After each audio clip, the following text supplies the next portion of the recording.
Blessed morning sa atong tanan igsuon. So, kumusta man ang atong New Year? So, salamat sa Ginoo kay kitang tanan madaugon. Amen. Kay nakaabot ta sa inani nga tuig karon igsuon no nga baskog ang atong panglawas, no? Hayahay ang atong kinabuhi, wala tay problema, no? Wala tay kabalaka. So, ang karon ng igsuon no ato usab nga hunaw-naon nga ang Ginoo gusto gid niya nga kitang tanan um, makabaton ta diri og kana bitang long life no sa atong kinabuhi while waiting kang Ginoong Hesukristo Jesus na atong kana bitang atong i-enjoy ang atong life diri sa kalibutan, no? Enjoy nga um holy enjoyment bitaw. It means nga dili nga na-enjoy ka tungod sa kalibutanon nga mga pamaagi like nag-inom ka dinha or sa ba na imong nag-anak ka diya sa beach unya nag-inom mo no sa maayo o matarong nga pamaagi no yan kada na nga lugar to sa man i-appreciate nimo ang lugar no pasalamat ka sa Ginoo nga nakaabot ka dana because of uh, by the grace of our Lord Jesus Christ nga baskog no walay sakit hayahay kaayo mo na mga igsoon nga um bless kayo tano nga nakaabot pa ta dani nga kini bitang inani nga panuigon nato kay ang uban mga igsoon na wala na no di la na sila nakaabot og pasalamat pud ta sa Ginoo kay moabot pa gyud ta sa taas pa gyud nga katuigan. So ang akong i-share sa inyo mga igsoon no ang pulong ka man gyud sa atong buhi nga Dios. Amen. Diha nato mabasa sa Hebrews chapter 3:7 igsuon no ang pulong sa Ginoo maga-remind gid ni siya sa ato yun siya din busa miingon ang Espiritu Santo kung makadungog kamo sa tingog sa Dios karong adlaw ayaw paghahia ang inyong kasing-kasing sama sa pagsukol sa inyong katigulangan batok sa Dios sa adlaw sa pagsulay didto sa kami ngawan. So nagadugang ang Dios sa panalangin sa mga pulong. So kita nga tanan nga mga katawhan sa atong buhi nga Dios daghan man kaayo karon ga share sa pulong sa Ginoo. Amen. No? Tungod sa daghan sad kaayo karon mga igsuon no nga nagbuhat bitaw og wala na nahiuyon bitaw sa pulong sa Ginoo ang ilahang nga kinabuhi. No? Adunay mga Kristohanon nga nagpatuyang usab sa ilahang nga mga binuhatan no wala na nila ang mga igsuon no wala na nila gina practice bitaw ang holy living bitaw diri sa kalibutan. So muna mga igsuon nga ang pulong sa Ginoo kabantay mo nga daghan kay ga-share sa pulong sa Ginoo, mabata, mahamtong, bisag kinsa na lang ga-share para mga i-deliver ang word ni God sa mga tao nga mga pinili sa atong buhi nga Dios because God loves us. He remind us through His word. So muna nga ang pulong sa Ginoo ni kuyanap sa tibuok nga kalibutan. Tugod kay ang pamaagi sa paghigugma sa atong buhi nga Dios kining bitong padungog niya sa iyang mga pulong kay once nga ang tao makadungog sa pulong sa Dios there's power in His word, there is healing in His word, no there is life, there is abundant in His word. So the word must be preached all over the world, no? So kitang tanan gamiton sa Ginoo para nga maka-share sa pulong sa Ginoo. Salamat sa Dios nga ang pulong sa Ginoo no perfect kayo sa ato muoy atong kinahanglan gayud no. Ingon ang pulong sa Ginoo diha sa Hebrews chapter 12:25 busa pagmatngon kamo ug ayaw pagdumili sa pagpamati kaniya nga magsulti kadto midumili sa pagpamati ni adtong magsangyaw sa mensahe sa Dios dinhi sa yuta wala gayud o makalikay sa silot. So muna nga kita nga para bitang gapaminaw sa pulong sa Ginoo no labi na mga igsoon no kinibitang word ni God no because daghan kay share sa word ni God no na ang ato sad mga igsoon no kay ang kana bitang magmatnon kita sa pagdumili sa pagpamati kay kana siya is pagbadlong sa ato amen. So, badlungon ta sa Ginoo tungod sa ato mga gawi no sa ato mga binuhatan kay labi na karon no nga ga-upgrade ang mga sala, ga-upgrade ang mga sakit, ga-upgrade ang kalisod sa kalibutan, no?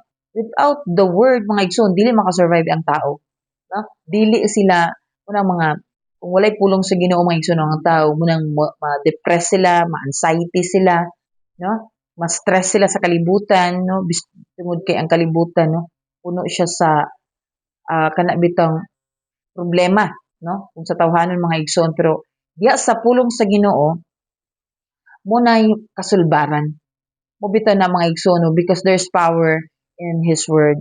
So ang kasulbaran sa problema sa kalibutan mao ra gyud si Jesus Christ, no? Ang uban problema nila kay disunity sa pamilya, no? Problema nila, mga igsoon, no, sa man financial or whatsoever, no? Emotional, material, ang solusyon lang gyud na ato na maura gyud si Jesus Christ. Kay siya man ang mo-fix sa imuhang kinabuhi. Siya ang mo-fix sa imong relationship, sa imuhang pamilya, or mo-fix sa imuhang finances, mo-fix sa imuhang kanang sa imuhang unsa man trabaho, sa negosyo, no? Walay lain, mga igsoon. So, muna nga ang pulong sa Ginoo mo ina di siya nga pamati kamo sa pulong sa Ginoo. Tungod kay ang pulong sa Ginoo siya ang magtangtang kanato sa gapos, no? Tangtangan niya tanan nga mga gapos sa imuhang kinabuhi. Mao na, mga igsoon, nga kung kanunay ka naminaw na mati sa pulong sa Ginoo, ang pulong sa Ginoo mo'y mubag-o sa imuhang kinabuhi. Kay kung kita lang bitaw bisan gini sa kinaiya, kung wala bitaw tabang sa Ginoo, walay pulong sa Dios, dili ka mabag-o kay nganuman walay power sa imong kinabuhi without the word of God. Amen. Kaya ang kabaghuan, mga igsuon, no, nagkinahanglan siya og Dios, nagkinahanglan og kana bitang extremely nga force nga di nakamubuhat sa mga butang nga kalibutanon. Okay, kung tao lang, mga igsuon, di ba? Ang tao, there's no power in a man, no? Without God. No, muna nga. So kung saan nimo og New Year resolution, so kung saan nimo, mga igsuon, no, nga kana bitang even discipline yourself or daghan kay mga training imuhang pagka-undergo, but at the end of the day, ang mapatigbabaw gyapon ang mga naa sa imuhang kasing-kasing, no? Kung unsa nang nasa imuhang kasing-kasing, di ba? So muna siyang mopatigbabaw sa tao, no? Tinawhanon gid nga mga pamaagi palpak. Pero kung imong no, imong i-apply ang word ni God, ang Dios ang magbag-o sa imuha, no? Masyak ka, no? Because lahi mo change ang pulong sa Ginoo. Lahi mo change kasi i-test ka no? May mga testing moment, 'di ba? Diya sa Ecclesiastes chapter 3 verse 1, 2, 3, 4, kung imo nang basahon kana siya. There's a time of harvest, no? There's a time of weeping, time of abundance, no? Na nga i-test man ta kung mo kuan ka mo follow ka sa para bitang um, sa Ginoo na pamaagi, no? So grabe nga no, ginakuan ka kana bitang ginasunog gyud, no, para matunaw ang katong mga ugat-ugat nga didto nagagikan ang mga sala, no? Didto nagagikan ang mga tunglo sa kinabuhi nga nang dili ma-change ang tao, no? Muna ang works of the Holy Spirit, no, siya ang magpa-remind dayon sa ato na kini siya na kay something, no, tungod kay kini na ani sa imuhang line up nimo sa imuhang na wrote na sa imuhang kanang kuan bitaw sa inyong linyada or nakabuhat kag sala.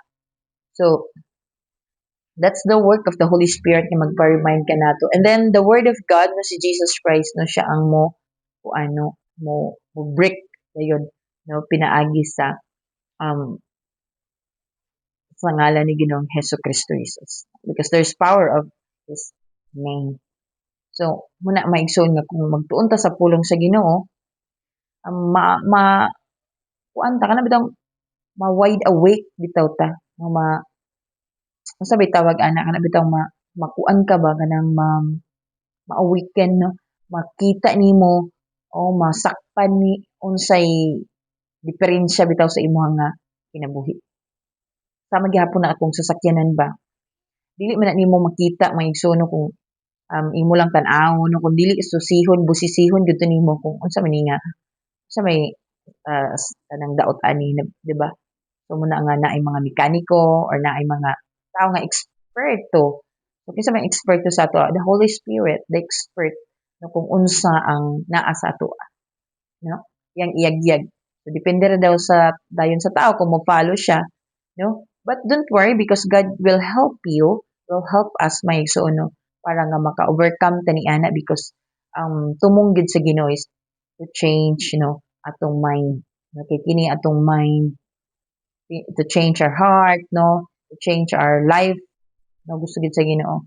Kay kung mabalhin na tanan, di ba, muna nga ang tao, maayo na dayon ang iyang nga relasyon sa Ginoo, no? Maayo na munang di na dayon mga igsuon na magsugod do the genuine bitaw kung ang imuhang nga pag-intimacy diya sa Ginoo kung nangawala nangawagtang na nang naa sa imuhang nga kasing-kasing na mga sala, no? So, di man magka-genuine good ang tao sa pag-pray or sa ba, pagpamuhat maigsoon no, kung naapay mga nakababag kaniya. So muna ang pulong sa Ginoo no bisan uban nga na i-share sa word ni God but still they are no naagyapoy something bitaw but salamat sa Ginoo by the grace of God no from glory to glory ma-change ang tao kung mo-abide siya sa word ni God no. If you abide in me and my word no abide in you, you can ask whatever you want no kung magpabilin ka diya kang Kristo no even nga ala Lord gabi na gyud imong nga sa imong kinabuhi nga bago pa baka ko ani but if magpabilin ka diha kaniya no 1,000,000% no ma-change ang imong kinabuhi pero kung magpagarbo ka dili ka mo humble sa imong self no kay lagi